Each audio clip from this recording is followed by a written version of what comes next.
Cerita ini dimulai dari perkumpulan tiga seorang remaja yang berkumpul di warung Mbak Inem. Mereka adalah Wandi, Gusti, dan Iwan. Pada awalnya obrolan mereka biasa-biasa saja, sampai pada akhirnya terdengar suara tangisan dari kejauhan. Sontak saja pembicaraan itu terdiam. Tak lama berselang waktu, Mbak Inem langsung menutup warungnya. "Kenapa ditutup, Mbak?" tanya Wandi yang ketika itu merasa curiga. Sedangkan Gusti dan Iwan saling menatap muka seakan-akan mereka menyadari bahwa telah terjadi sesuatu di luar sana. "Nggak apa-apa, Le.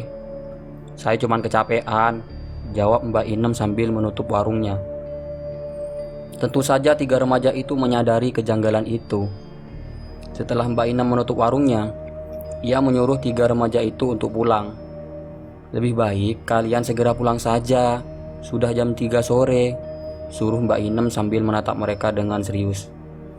Tak lama berselang waktu, ada suara nenek-nenek dari dapur Mbak Inem. "Nak, kalian pulang saja. Takut jadi korban berikutnya." Mereka bertiga pun kaget. "Hus, apa sih Mbok ini? Jangan berkata seperti itu," sanggah Mbak Inem dari dapurnya. Ternyata suara itu adalah suara nenek Mbak Inem yang baru datang mencari kayu. "Kenapa kamu melarang mereka pulang? Apa kamu ingin ada korban lagi?" kata nenek itu sambil marah-marah. "Enggak, Mbok, saya tidak melarang. Tadi saya sudah menyuruh mereka pulang." Pertengkaran Mbak Inem dengan si Mboknya berlanjut, sampai pada akhirnya si Gusti menanyakan sesuatu pada si Mbok. Singkat cerita, setelah Gusti selesai bertanya, Gusti langsung mengajak keduanya untuk pulang. Karena perjalanan mereka masih 3 jam dari warung Mbak Inem ke kosan mereka tinggal. Sesampainya di kosan, mereka bergegas untuk istirahat.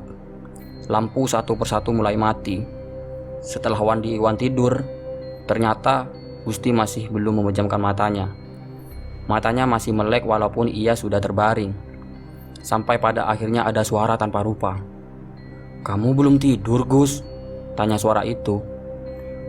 Gusti pun kaget, karena ia menyangka dua temannya sudah tertidur. Sontak saja ia langsung bangun dari tempat tidurnya. "Kamu belum tidur, Wan?" tanya Gusti pada Wandi. Ternyata suara itu pertanyaan dari Wandi yang kala itu belum tidur juga. "Itu pertanyaanku. Aku tahu kamu memikirkan sesuatu. Palingan memikirkan ucapan Simbo." "Emang Simbo bilang apa? Kok aku penasaran?" ucap Wandi yang ingin tahu. Tak tahan jika dipikir sendirian, Gusti pun menceritakan semua omongannya dengan Simbo pada Wandi. Sedangkan Iwan masih tertidur. Singkat cerita, malam pun berlalu. Tiga remaja itu tampak menaiki mobil jeep milik Gusti. Sambil memutar musik, mereka tampak bergembira menikmati suasana perbukitan sekitar. "Ini kok menuju warung Mbak Inem?" tanya Iwan yang kala itu memang tidak tahu. Sebelumnya, Gusti dan Wandi tidak menceritakan kepada Iwan kemana mereka akan pergi. Lantaran mereka yakin Iwan tidak akan mau jika tujuan perjalanan itu diceritakan. "Emang kalian berencana mau kemana? Kok aku nggak dikasih tahu?" tanya penasaran Iwan. "Udah, kamu ikut saja," tegas Wandi. Perjalanan pun berlanjut, sampai pada akhirnya mereka melewati warung Mbak Inem yang mereka tempati kemarin. "Setelah warung Mbak Inem, kata kamu tadi malam ada belokan kiri. Mana belokannya, Gus? Ini sudah kelewat jauh," tanya Wandi pada Gusti sambil melihat sana sini. "Aku juga nggak paham. Kemarin Simbo bilangnya di sini," timpal Gusti yang sambil memegang kendali mobil. "Emang kalian mau membawaku kemana sih? Enak saja kalian ngobrol berdua. Padahal aku nggak paham apa yang kalian bicarakan," ucap Iwan sambil memasang wajah cemberut. "Kita mau ngevlog, was," tegas Wandi sambil menoleh ke wajah Iwan yang pada saat itu Iwan duduk di kursi belakang. Sedangkan Wandi duduk di kursi depan bersama Gusti yang sedang menyetir. "Ngevlog kok kesini? Emang gak ada tempat lain apa?" komplain Iwan.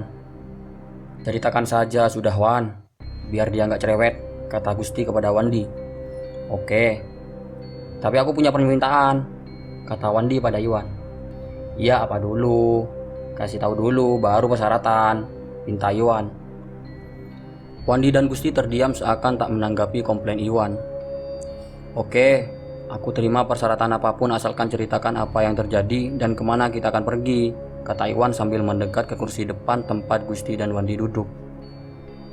Gusti pun bercerita Kemarin ia dapat cerita dari Simbok bahwa di seberang sana ada desa yang disebut Desa Mati. Nama desanya adalah Desa Uringin.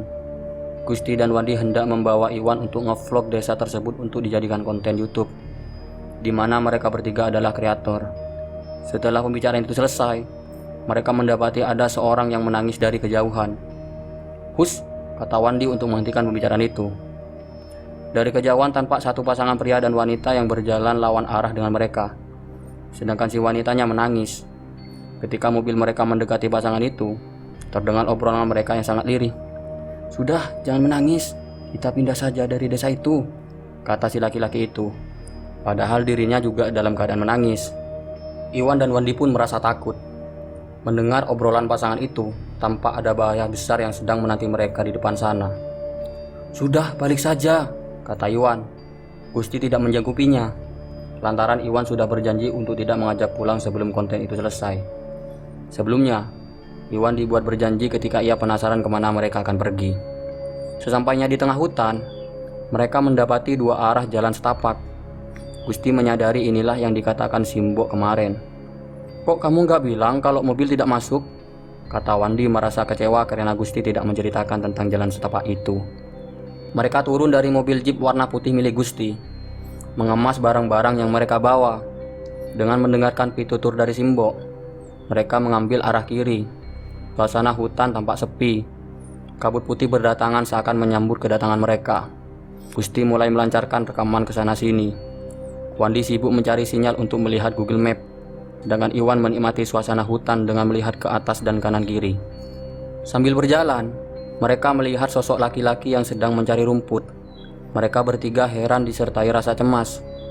Di tengah hutan yang lebat dengan kondisi hampir malam, masih saja ada orang yang mencari rumput. Dengan rasa agak merinding, Wandi pun langsung menyapa pada si laki-laki itu. "Permisi Pak, apa benar ini jalan menuju Desa Uringin?" tanya Wandi pada si laki-laki itu. "Iya," jawab singkat laki-laki sambil memegang arit. "Bapak warga sana?" lanjut tanya Wandi. "Iya," laki-laki itu tetap saja menjawab dengan singkat. "Terima kasih Pak," ucap Wandi pada laki-laki itu. "Iya, sama-sama," jawab laki-laki itu. Selang beberapa langkah dari lokasi tadi, suasana horor mulai terasa. Hawa di sekeliling mereka tampak dingin. Sesekali mereka ingin menoleh ke belakang, saling melirik satu sama lain, seakan-akan saling memberi perintah untuk menoleh ke belakang. Tubuh mereka seakan tak bisa dikendalikan, seakan mereka hanya diperbolehkan melangkah lebih jauh tanpa harus menoleh ke belakang. Tanpa basa-basi, Iwan menoleh dengan berat hati pada si laki-laki tadi. Tak disangka-sangka, laki-laki itu sudah tak ada lagi di tempat ia mengambil rumput. Iwan pun langsung kaget dan memberitahu kepada kawannya bahwa laki-laki itu sudah tidak ada di tempat yang tadi. Wandi pun merasa hal yang sama dengan Iwan. Mereka berdua ketakutan. Mana bisa, hanya berselang detik saja laki-laki itu menghilang. Mereka lari sekuat tenaga hingga memasuki hutan lebih jauh lagi. Setelah berhenti, mereka ngos-ngosan menahan nafas. Namun tak disangka-sangka, Gusti malah tersenyum-senyum, seakan-akan ada kabar baik. "Kok kamu senyum-senyum sendiri, Gus?" tanya Wandi sambil memegang kedua lututnya karena kecapean. "Semakin angker tempat ini, semakin besar kemungkinan konten kita berhasil," ungkap Gusti sambil tersenyum bahagia. Singkat cerita, mereka melanjutkan perjalanan mereka. Sesampainya di desa, mereka tak menemukan satupun penghuni desa itu. Padahal rumah warga tergolong padat. Sampai pada akhirnya ia menemukan seorang anak kecil yang sedang menangis di pinggir jembatan. Iwan menghampiri anak kecil itu sambil bertanya kenapa menangis dan di mana orang tuanya. Anak kecil itu menjawab orang tuanya sudah meninggalkan dia, dan rumahnya ada di seberang sungai tempat mereka ada. Mereka bertiga akhirnya mengantarkan anak kecil itu. "Ini rumah kamu?" tanya Wandi pada anak kecil itu. "Iya Kak," jawab si anak kecil sambil menghapus air matanya yang baru saja berhenti menangis. Gusti masih sibuk saja merekam ke sana sini. Sedangkan Iwan merasa tak menyangka rumah kumuh itu masih ada penghuninya. Ketika malam tiba, mereka bertiga belum mendapati orang tua si anak datang. Keadaan desa pun gelap gulita. Tak ada listrik yang masuk ke desa itu. Tampak hanya obor yang menyala-nyala. Padahal tak tampak satu orang pun yang menyalakan obor itu.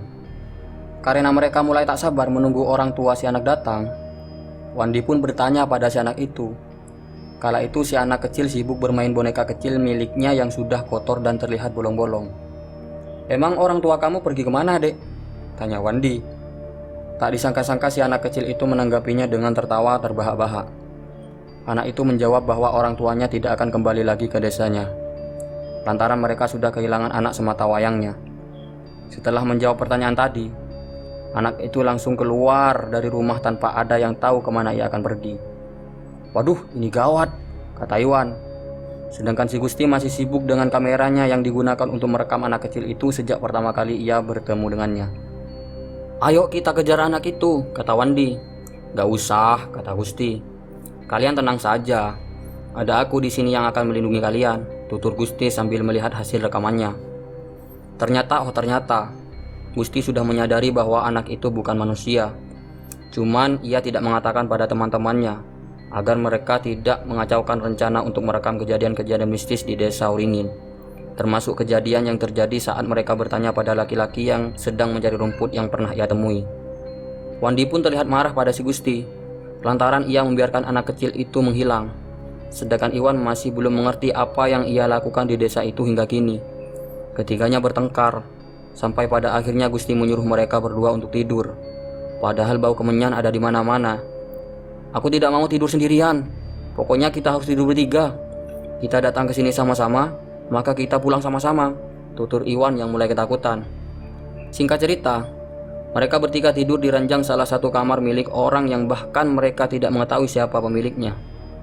Yang mereka tahu hanya anak kecil yang menuntun mereka ke sana. Setelah mereka tertidur, kini jam menunjukkan 12.00. Iwan terbangun hendak mau buang air kecil. Ia langsung membangunkan Wandi untuk diajak menemaninya. Wandi menolak lantaran ia sangat kelelahan. Wandi menyuruh Iwan untuk mengajak Gusti. Karena menurut Wandi, rencana mereka ke sana itu adalah rencana Gusti, maka Gusti yang harus bertanggung jawab semuanya. Gusti pun langsung mengantar Iwan keluar sambil membawa kamera miliknya. "Aduh Gus, ngapain kamu bawa kamera? Emang hidup kamu semuanya tentang konten?" tanya Iwan sambil mengejeknya. "Kamera ini bisa digunakan sebagai senter," jawab Gusti sambil mengotak-atik settingan kameranya. Di sisi lain, suasana di luar sangat gelap. Hanya ada beberapa obor yang menyala tanpa ada yang tahu siapa pemiliknya. Sesampainya di semak-semak, Iwan pun langsung kencing di pagar yang jaraknya 10 meteran dari si Gusti. Sedangkan Gusti sibuk sana-sini merekam suasana sekitar dengan kameranya. Selang beberapa waktu, kejadian yang tak diinginkan itu terjadi. Bahkan oleh Gusti itu sendiri. Dengan mata kepalanya, Gusti melihat sosok menakutkan menyeret Iwan dari semak-semak. Iwan teriak sekuat tenaga mengharap Gusti menolongnya. "Gusti, tolong!" Suara jeritan Iwan sambil melambaikan tangannya. Di sisi lain, terlihat Gusti yang sangat ketakutan melihat sosok itu. Namun Gusti masih saja menyempatkan diri untuk merekam kejadian. Saat Gusti hendak merekam kejadian, Iwan sudah lebih dulu dibawa makhluk itu menjauhi Gusti. Terlihat dalam rekaman, tubuh Iwan sudah dirobek-robek oleh makhluk yang bertaring sekitar 5 cm. Setelah kejadian itu, Gusti langsung lari menuju Wandi tempat ia beristirahat. Dan cerita selesai. Episode berikutnya, Gusti tidak menceritakan kejadian itu pada Wandi keesokan harinya. Saat Wandi menanyakan kemana Iwan, Gusti menjawab bahwa Iwan sudah pulang tadi pagi jam 5 subuh.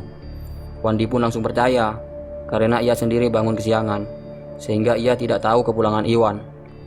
Untuk itu, jangan lupa tekan tombol like dan subscribe agar kalian tidak ketinggalan episode berikutnya.